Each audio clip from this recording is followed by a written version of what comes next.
Car चला रहा अभिषेक अपनी माँ और पत्नी के साथ बाजार जा रहा था। कुछ देर बाद वो लोग आजादपुर मंडी से होकर गुजरने लगे तो आशा देवी झट से अपने बेटे से बोली, अरे बाप रे अभिषेक बेटा, गाड़ी जल्दी जल्दी भगा ले, आगे मंडी आने वाली है, कहीं सब्जियों को देखते ही तेरी बीवी का दिमाग फिर से खराब हो जाए और उन्हें लेने की जिद करे। बिल्कुल सही कहा माँ। कार में बैठी रिया खामोशी से उनकी ये बातें सुन रही थी। कुछ देर बाद उनकी गाड़ी सब्जी मंडी से होकर गुजरती है जहाँ काफी सारे सब्जी के ठेले लगे हुए थे। सब्जी के उन ठेलों को देख रिया का चेहरा मायूस और आंखें नम हो जाती हैं। वो धीमे से स्वर में बोलती है, सुनिए ना, वो एक आधी सब्जी। शट अप यार रिया, तुम्हारे ड्रामे फिर शुरू हो गए। मना कर दिया ना नहीं लेनी सब्जी। मेरा बड़ा मन है जी, मैंने कब से हरी सब्जी नहीं खाई। और आगे खाने के बारे में सोचना भी मत, समझो तुम्हारा इन सब्जियों से अब नाता टूट चुका है। बिल्कुल सही कहा बेटा तुमने। और रिया बहू, अब तुम अपने मायके में नहीं बल्कि ससुराल में हो समझी, तो यहाँ तुम्हें हमारे हिसाब से ही चलना होगा, वही खाना होगा जो सब खाते हैं। और इतना ही शौक है ना सब्जियां खाने का, तो ऐसा करो तुम ना आटे की सब्जी बनाकर खा लिया करो। उन सब की बातें सुनकर रिया की आंखें नम हो जाती हैं। मुरझाए हुए चेहरे और नम आंखों के साथ वो गाड़ी में बैठी हुई उन सब्जियों के ठेले को बड़े गौर से देख रही थी। तभी उसकी पलकों से आंसू की बूंदें गिरने लगती हैं, तो वो सबसे अपना दुख छुपाए उन आंसुओं को पूछती है। कुछ देर बाद वो चिकन और फिश मार्केट पहुंच जाते हैं। वाह वाह, आ गई हमारी मंजिल, ये है बहू तेरी हकीकत, और अब तू इसे जितना जल्दी अपना ले वही तेरे लिए सही है। अभिषेक बेटा ऐसा कर दो, 2 किलो फ्रेश चिकन और 2 किलो मछली करवा ले। हाय, मेरे तो सोचते हुए अभी से मुंह में पानी आ गया। अभिषेक जल्दी से जाकर 2 किलो चिकन और 2 किलो मछली पैक करवा लेता है और बेचारी रिया अपनी नाक को दोनों हाथों से ढककर एक कोने में खड़ी थी। कुछ देर बाद वो सब लेकर वो लोग अपने घर आ जाते हैं। वाह वाह, लगता है आज तो खूब सारा गोश्त आया घर में। भाभी ऐसा करना, मेरे लिए तो तुम चिकन बिरयानी बना देना और मेरे लिए मछली के पकौड़े बहू। भाई मैं तो हमेशा की तरह अपना वही फेवरेट चिकन रोस्टेड ही खाऊंगा, इसीलिए मेरे लिए तो तुम वही बना देना। इसी तरह सभी अपनी अपनी फरमाइश बताकर चले गए, लेकिन किसी ने एक बार भी रिया की फरमाइश जानने की कोशिश नहीं की कि वो क्या खाना चाहती थी। मेरी पसंद का तो किसी को ख्याल ही नहीं। रिया सबकी पसंद का खाना बनाकर उन्हें देती है और खुद भी मन मार कर वही खाती है। दरअसल रिया के ससुराल वालों को नॉनवेज खाने का बड़ा शौक था और इसलिए उसके यहाँ हर वक्त फ्रिज बस मीट मच्छी से भरा रहता। जबकि रिया एक किसान की बेटी थी जिसने बचपन से ही अपने खेत में उगने वाली सब्जियां ही खाई थी, लेकिन जब से वो ब्याह कर अपने ससुराल के आई वो तो जैसे सब्जियों की शक्ल ही भूल गई। ना जाने कैसी लत है यहाँ सबके इस नॉनवेज को खाने की। कद्दू, पालक, बैंगन, गोभी, ये सब तो अब बस सपने में ही दिखते हैं या माँ के घर जाकर नसीब होते हैं। यहाँ तो सबको बस इस नॉनवेज से ही प्यार है। सब जहाँ बड़े मजे से वो नॉनवेज खा रहे थे, वही बेचारी रिया थोड़ी सी बिरयानी के चावल खाती है जिन्हें वो मन मार कर खा रही थी। ऐसे कुछ दिन बाद एक रोज गली में सब्जी वाला आता है। गोभी, बैंगन, सीताफल, बीन्स ले लो। सब्जी वाले की आवाज सुनकर रिया झट से अपनी सास के पास जाती है। माँ जी वो सब्जी ले लो ना। चुप कर, कोई जरूरत नहीं है, हमारे यहाँ कोई भी ये घास फूस नहीं खाता समझी। हम क्या तुझे भेड़ बकरी लगते हैं जो तू हमें ये चारा खिलाने पर तुली हुई है। लेकिन माँ जी सब्जियों में बुराई ही क्या है, उनसे भी तो हमें कितने सारे जरूरी पोषक तत्व मिलते हैं। कह दिया ना, हमारे यहाँ सिर्फ नॉनवेज ही बनता है, वही बनेगा। वैसे भी बेचारे मेरे दोनों बच्चे कितने कमजोर होते जा रहे हैं। नहीं नहीं, हमारी रसोई में तो यही पकेगा, फिर चाहे किसी को खाना हो या ना खाना हो। सास को अपने बेटा बेटी की फिक्र थी लेकिन अपनी बहू की नहीं। एक बार फिर बेचारी बहू अपना मन मार कर उन सब की पसंद का मीट बनाने लगती है। ऐसे दिन बीतते गए। एक रोज उसकी सास यानी कि गायत्री के मायके से उसके भाई की बेटी मोहिनी की शादी का कार्ड आया। अभिषेक बेटा, अपनी मोहिनी की शादी तय हो गई है, हम सबको वहाँ जाना होगा।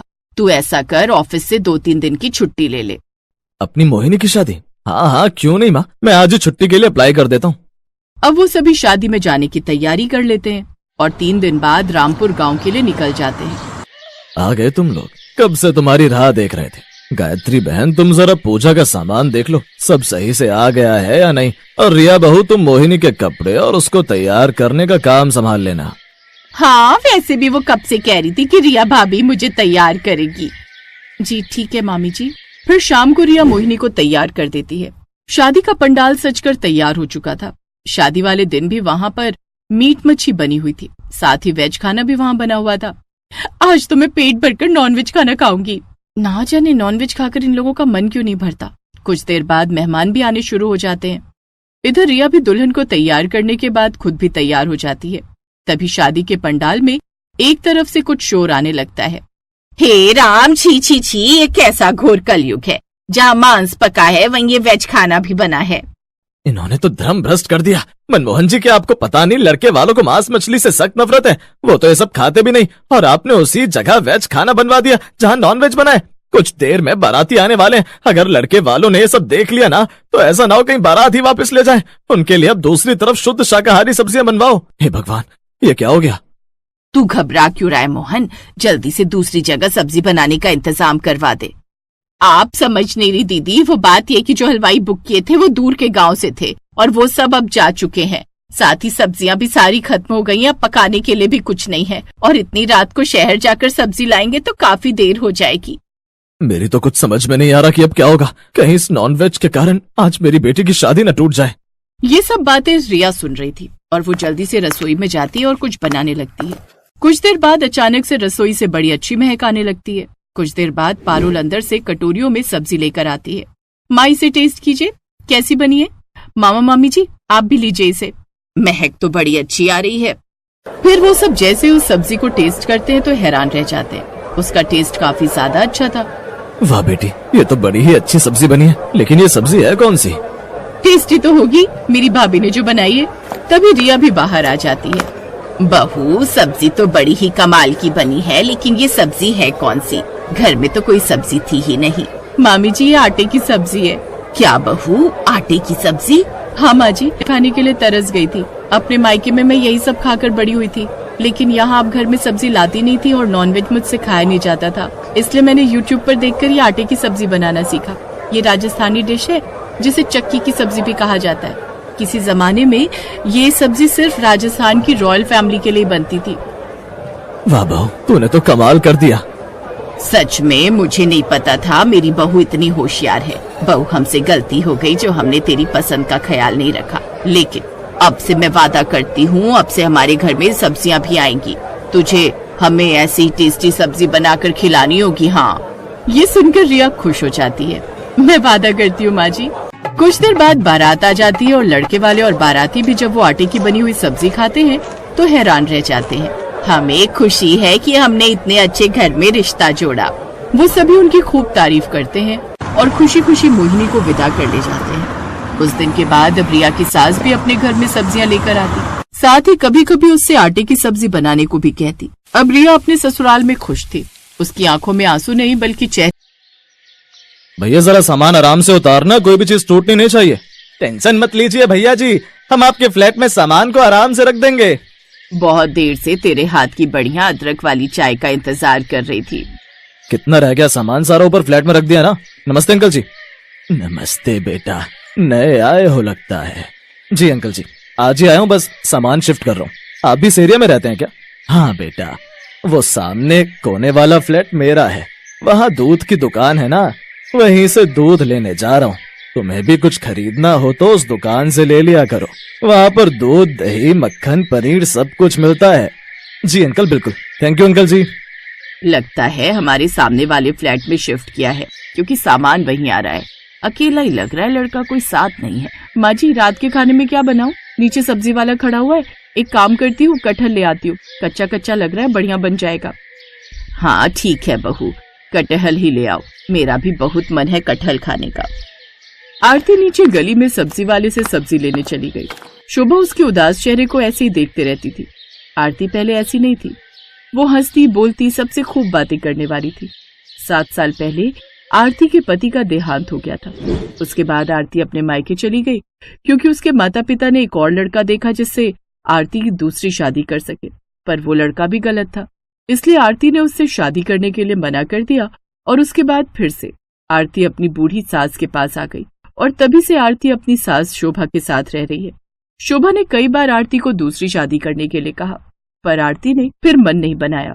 ओ सब्जी वाले भैया, कटहल कैसे दिया? आरती की आवाज सुनकर रोहित नाम के उस आदमी की नजर आरती पर गई जो नया नया फ्लैट में आया था। रोहित ने आरती को हाय किया। आरती ने बहुत धीरे से हाय का जवाब दिया। हाय। हाय भैया, आधा किलो कटहल दे दो। कटहल? ये तो मेरी भी फेवरेट सब्जी है। भैया जी सारा सामान आपके फ्लैट में रखवा दिया है, हमारा हिसाब करो तो हम जाएं, शाम होने वाली है। हाँ देता हूँ। आरती ने कटहल लिया और चुपचाप ऊपर फ्लैट में आ गई। रोहित भी अपने फ्लैट में सामान सेट करने लगा। आरती की रसोई की खिड़की से रोहित की रसोई की खिड़की साफ दिखाई देती थी। आरती रसोई में कटहल की सब्जी बना रही थी। अचानक उसकी नजर रोहित की रसोई की खिड़की की तरफ गई। रोहित आटे के डिब्बे को रसोई की ऊपर वाली अलमारी में रख रहा था। अचानक डिब्बे का ढक्कन खुल गया और सारा आटा रोहित के मुंह से लेकर कपड़ों पर गिर गया। रोहित ऐसा लग रहा था मानो कोई आटे में भीगा हुआ भूत हो। ये देखकर आरती अपनी रसोई से जोर से हंसी, मानो पहली बार इतने सालों बाद आरती के चेहरे पर हंसी आई हो। रोहित भी उसकी तरफ स्माइल करके देखने लगा। आरती ने अपनी हंसी को रोका, तभी शोभा आ गई। अरे बहू, हंसना क्यों बंद कर दिया? तुम हंसती हुई बहुत प्यारी लगती हो, ऐसे ही हंसती रहा करो। रोहित बेटा, आरती बता रही है कि तुम्हें कटहल की सब्जी बहुत पसंद है। एक काम करो, तुम बहुत थक गए होगे सामान सेट करने में, आज रात का खाना हमारे घर ही खा लेना। थैंक यू आंटी जी, कटहल की सब्जी का नाम सुनकर तो मेरे से रहा ही नहीं जाएगा। मैं टाइम से पहले आ जाऊंगा। आरती उसे टेढ़ी नजरों से देख रही थी। वो चुप रही। थोड़ी देर बाद रोहित खाना खाने के लिए उनके घर आया। आंटी जी, ये फूल आपके लिए। तुम्हें कैसे पता कि मुझे गुलाब के फूल पसंद है? बहुत सुंदर गुलदस्ता है। आओ बेटा बैठो। आरती, रोहित के लिए वो आम का पन्ना ले आओ। आरती ज्यादा बात नहीं कर रही थी। शोभा ने रोहित को आरती के बारे में बताया। बस यही कारण है कि आरती उदास रहती है। मुझे तो इसकी बहुत चिंता होती है। वैसे अपने बारे में कुछ बताओ बेटा। आंटी जी, मम्मी पापा इस दुनिया में नहीं है। भैया भाभी हैं, वो ज्यादा मतलब रखते नहीं। बस अकेला हूँ। 2 साल पहले एक लड़की से बात हुई थी। बात सगाई तक पहुंची थी, पर लड़की ने मुझे इसीलिए शादी के लिए मना कर दिया था क्योंकि मेरे पास कार नहीं थी। अब देखिए ना, मैंने अपनी मेहनत से फ्लैट खरीद लिया, धीरे धीरे कार भी खरीद लूंगा। पर उस समय लड़की ने मेरी बात पर ध्यान नहीं दिया और मैंने भी सोचा कि शायद शादी करने के लिए मुझे और कमाने की जरूरत है। कोई बात नहीं बेटा, समय सब कुछ ठीक कर देता है। तुम मेहनती हो, कोई ना कोई अच्छी लड़की जरूर तुम्हारी जिंदगी में आएगी। अरे और कटहल की सब्जी लो ना बेटा। बस आंटी जी, मजा आ गया। आरती जी, आपके हाथ की कटहल की सब्जी बहुत टेस्टी है। पता है आंटी जी, मेरी मम्मी बिल्कुल ऐसी ही कटहल की सब्जी बनाती थी। क्या हुआ था तुम्हारे मम्मी पापा को? आंटी जी, पापा तो तभी चल बसे थे जब मैं और मेरे भाई छोटे थे। मम्मी अभी 4 साल पहले ही गुजरी हैं। भैया की शादी बाद में हुई है, लव मैरिज थी, इसीलिए उन्होंने अलग फ्लैट ले लिया। बस मैं काफी टाइम से किराए पर था तो सोचा कि अब अपना ही ले लेता हूँ। आंटी जी, डिनर के लिए थैंक यू। अब तो अक्सर ही रोहित और आरती के बीच चलते फिरते बातचीत, नमस्ते, हाय हेलो हो जाती थी। कभी शोभा कोई सामान लेकर आती थी और लिफ्ट बिजी होती थी तो रोहित सीढ़ियों से सामान ऊपर तक ले आता था। धीरे धीरे रोहित सास शोभा को अच्छा लगने लगा और एक दिन शोभा ने रोहित के बारे में आरती से बात की। आरती, मैं चाहूंगी कि तुम जिंदगी को एक मौका और दो। अगर तुम कहो तो मैं रोहित से बात करूं। रोहित बहुत अच्छा लड़का है और मुझे लगता है कि शायद वो तुम्हें मन ही मन पसंद भी करता है। नहीं माँ जी, ऐसी कोई बात नहीं है। एक कटहल की सब्जी की तारीफ रोहित ने क्या कर दी, आपको ये लगने लगा कि रोहित के मन में मेरे लिए कुछ चल रहा है? ऐसा कुछ नहीं है। ना ही मेरे मन में रोहित के लिए कुछ है और ना ही रोहित के मन में मेरे लिए कुछ है। हम सिर्फ पड़ोसी हैं। आरती शोभा को दूध देकर गैलरी में टहलने के लिए आ गई। कहीं ना कहीं शोभा की बातें आरती के मन में चल रही थी। तभी उसने देखा गैलरी में रोहित किसी से फोन पर बात कर रहा है। रोहित ने दूर से आरती को देखा और हाथ हिलाकर हाय किया और फिर से फोन पर लग गया। कुछ देर बाद आरती कमरे में आकर सो गई। अगले दिन आरती शोभा से बोली, आप मुझे कह रही थी ना कि रोहित के मन में मेरे लिए कुछ चल रहा है। पता भी है, रात को रोहित अपनी गैलरी में फोन पर किसी से बात कर रहा था। काफी देर तक रोहित ने इतनी देर रात तक किसी से फोन पर बात की। और आधी रात के समय कोई किसी से फोन पर बात क्यों ही करेगा? कोई गर्लफ्रेंड होगी, तभी तो इतनी देर फोन बिजी रहा। हाँ, कह तो तू ठीक रही है। हो सकता है मेरे मन का वहम ही होगा। चल छोड़, कोई बात नहीं। मैं अब इस बारे में कोई बात नहीं करूंगी। अगले कुछ दिनों तक रोहित दिखाई नहीं दिया। आरती बार बार उसके फ्लैट की तरफ झांकती तो फ्लैट के बाहर ताला ही दिखाई देता। हिम्मत करके आरती ने नीचे गार्ड से पूछ ही लिया, अरे मोहन इधर आना। बोलो आरती दीदी, क्या हुआ? वो जो हमारे सामने फ्लैट में रहते हैं, क्या नाम है उनका? रोहित। वो कहाँ गए हुए हैं? उनके फ्लैट के बाहर कुछ दिन से ताला लगा हुआ है। वो शादी के लिए गए हैं। आरती ने गार्ड के मुंह से बस इतनी बात सुनी और उसकी आंखों में आंसू आ गए। शायद उसके मन के किसी कोने में रोहित के लिए हल्की सी जगह बनने लगी थी। पर एक बार फिर आरती का दिल टूटा। वो उदास हो गई। उसने रात को खाना भी नहीं खाया और चुपचाप सो गई। अगले दिन आरती को रोहित के फ्लैट से आवाज सुनाई दी। मानो कोई शोर मचा रहा हो। अरे आरती बेटा, देख तो जरा, रोहित किसी मुसीबत में दिखाई दे रहा है, तू जाकर मदद तो कर। रोहित कब आया? जी माँ जी। आरती ने रोहित का दरवाजा खटखटाया। दरवाजा खुला हुआ था। मैं दरवाजा नहीं खोल सकता, जिसको अंदर आना है अपने आप आ जाओ, दरवाजा खुला हुआ है। आरती को ये सब अटपटा लगा, पर वो रोहित के फ्लैट में घुस गई। रोहित किचन में था और उसके दोनों हाथ चिपके हुए थे। सामने आधा कटा बिखरा हुआ कटहल रखा था। ये क्या कर रहे हो आप? और आपके दोनों हाथ चिपक क्यों गए? अरे क्या बताऊं आरती जी, दोस्त की शादी में गया था गांव, वहां उसने पेड़ का ताजा कटहल दे दिया, बोला कि मुझे पसंद है तो मैं लेता जाऊं। ले तो आया, पर कटहल काटना कितना मेहनत का काम है ये आज पता चल रहा है। मेरे तो दोनों हाथ ऐसे चिपक गए मानो इस पर गोंद लगा दिए। छुड़वाने में मेरी मदद कीजिए ना आरती जी, आप दूर से क्या देख रही हैं? घबराओ नहीं, सरसों का तेल कहाँ रखा है? वो सामने बोतल रखी हुई है। आरती ने सरसों का तेल रोहित के हाथों पर छिड़का। अब दोनों हाथों को छुड़ाने की कोशिश करो। नहीं छूट रहे आरती जी, दोनों हाथ चिपक गए, आप मदद कीजिए ना। आरती ने रोहित के दोनों हाथ छुड़ा दिए। थैंक गॉड, आपने कितनी बड़ी मुसीबत से मुझे बाहर निकाल दिया। वैसे आइडिया अच्छा है, कटहल काटने के लिए सरसों के तेल का इस्तेमाल कर लो, पर अब मैं क्या करूं, मेरे से तो ये सब हो ही नहीं रहा है। आप हटिए, सब्जी मैं बना दूंगी। आरती ने फटाफट से बढ़िया सी कटहल की सब्जी बनाकर तैयार कर दी। ऐसी सब्जी रोज खाने को मिल जाए तो कसम से मेरी तो लाइफ सेट हो जाएगी। अरे आप तो शादी कर रहे हो ना उससे, जिससे रात को फोन पर बातें करते थे, इसीलिए तो आप गए हुए थे। अरे मैंने बताया तो मेरे दोस्त की शादी थी, मेरी शादी होती तो मैं इस बिल्डिंग में सभी को इनवाइट करता, और आप रात में बात करने की बात कह रही हैं। वो तो मेरे बड़े भैया थे, कभी कभी मेरा हालचाल पूछ लेते थे। दिन में हम लोग बिजी होते हैं, इसीलिए रात में थोड़ी बात कर रहे थे। वैसे बात तो मुझे आपसे भी करनी है, अगर आप इजाजत दे तो। मेरे से बात करनी है, पर किस बारे में? अगर आप बुरा ना माने तो मुझे आपके हाथों की कटहल की सब्जी पूरी जिंदगी खानी है। रोहित की बात सुनकर आरती शर्मा गई। उसकी आंखों में खुशी के आंसू थे। शायद मनी मन वो भी रोहित को प्यार करने लगी थी। आरती के साथ शोभा की खुशी का ठिकाना नहीं था, क्योंकि रोहित बहुत अच्छा लड़का था।